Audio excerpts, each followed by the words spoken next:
राधाकृष्ण विखे पाटील यांनी शरद पवारांवर केलेल्या वक्तव्यावर आता मात्र अनिल देशमुखांनी प्रत्युत्तर देत शरद पवारांवर वक्तव्य करण्यासाठी त्यांची पात्रता तरी आहे का असं म्हणत राधाकृष्ण पाटलांनी पहिले आपली उंची ओळखायला पाहिजे, आपली पात्रता ओळखायला पाहिजे आणि मगच टीका करायला पाहिजे।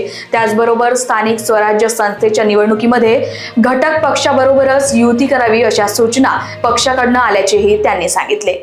राधाकृष्ण विखे पाटील यांनी शरद पवारांवरती जे विधान केलेलं आहे कसं आपण पाहता त्या विधानाकडे एकूणच त्यांनी पक्ष संपल्याचा आरोप केला। असं आहे की राधाकृष्ण विखे पाटील यांनी जे माननीय शरद पवार साहेबांवर जे विधान केलेलं आहे, जे वक्तव्य केलं आहे, मला एक सांगा, राधाकृष्ण विखे पाटील यांची पात्रता तरी आहे का?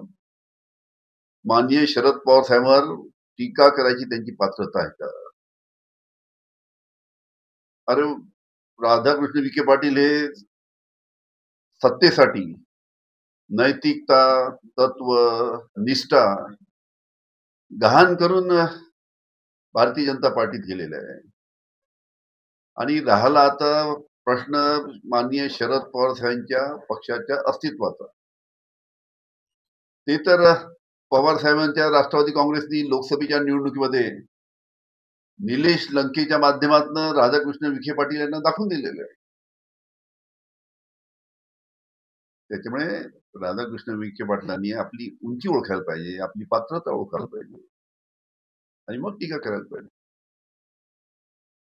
एकूणच प्रफुल्ल पटेल यांनी सुद्धा एक विधान केलेलं आहे, ते कुणाकडे केलेलं आहे ते सांगितलेलं नाही, पण त्याच्यामध्ये त्यांनी असं म्हटलं आहे की कोणी स्वतःला बाहुबली समजू नये, आम्ही कितीतरी बाहुबलींना निवडून दिलेलं आहे। मुख्यमंत्री देवेंद्र फडणवीस म्हणाले की प्रफुल्ल पटेल यांचा इशारा आमच्याकडे नाही।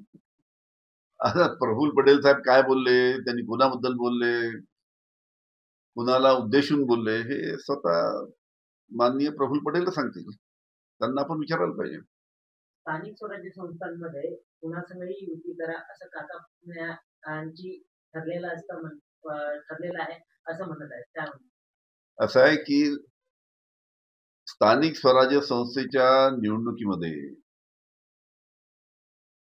जे आमचे सर्व घटक पक्ष आहे, त्या घटक पक्षांच्या बरोबर युती करावी अशा पद्धतीच्या सूचना आमच्या पक्षाकडून आलेल्या आहेत।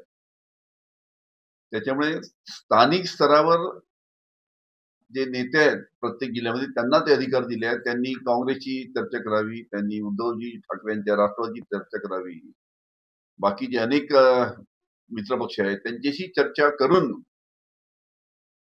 हा निर्णय घ्यावा अशी आमच्या पक्षाची भावना आहे। तशा पद्धतीच्या सूचना आम्ही दिलेल्या आहेत। असं आहे की आमच्या पक्षाकडे मोठ्या प्रमाणात इच्छुक उमेदवार आहेत, त्याच्यामुळे अ ला निवडायचं की ब ला निवडायचं की क ला निवडायचं या बाबतीत आता आमची सर्व सर्कस चालू आहे। पण त्याचबरोबर जे मित्रपक्ष आहेत, काँग्रेस आहे, उद्धवजी ठाकरे यांची शिवसेना आहे, बाकी अजून जे मित्रपक्ष आहेत त्यांच्याशी सुद्धा चर्चा करून आम्ही सर्व नगरपालिकेमध्ये किंवा नगरपंचायतमध्ये उमेदवार उभे करू आणि काही काही ठिकाणी आम्ही आघाडी सुद्धा करू। म्हणजे कॉमन चिन्ह घेऊन सुद्धा आम्ही त्या निमित्तानं उमेदवार उभे करू। फॉर्म भरण्याचा उद्या शेवटचा दिवस आहे, इतक्या कमी वेळ राहिलेला आहे असं पाहता?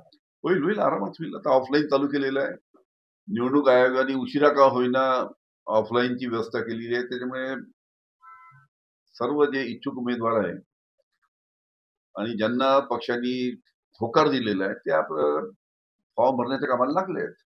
कुठेतरी भारतीय जनता पक्ष नगराध्यक्षाच्या उमेदवारांच्या निवडीमध्ये नेत्यांच्या नातेवाईकांना प्राधान्य देताना दिसत आहे।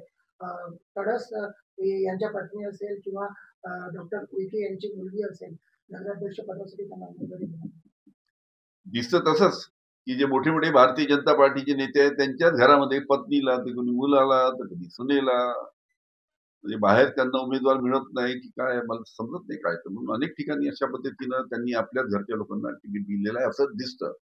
लोकवाहिनी मीडियासाठी अविनाश तोतडेची रिपोर्ट, नागपूर।